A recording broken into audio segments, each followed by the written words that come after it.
আমার ভালোবাসার পাণ্ডুলিপি জুড়ে যার চরিত্র ছিল প্রধান, যার নামটা খোদাই করে লেখা ছিল, সে আজ অন্য কারো ঘর, অন্য কারো ভালোবাসা, অন্য কারো আদর। তার কাছে আমি আজ অচেনা, অপরিচিত ব্যক্তি মাত্র। কখনো যদি ভুলবশত দেখা হয়ে যায়, চোখে চোখ পড়ে যায়, না চাইতেও চোখ ঘুরিয়ে নেয় সে।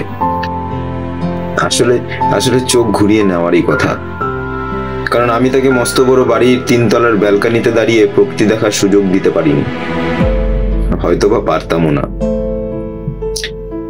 লাক্সারি গাড়ির উইন্ডো সিটে বসে খোলা চুলে মাথা বার করে হাওয়া খাওয়ার সুযোগ দিতে পারিনি, হয়তো সেটাও পারতাম না, সত্যি পারতাম না, আজও পারতাম না। তাই হয়তো ও আর চাইছিল না আমি থাকি, আমিও আর তাই জোর করিনি। তবে ভালো থাকিস তুই, অন্য কারো ঘরে, অন্য কারো ভালোবাসার ঘরে ভালো থাকিস।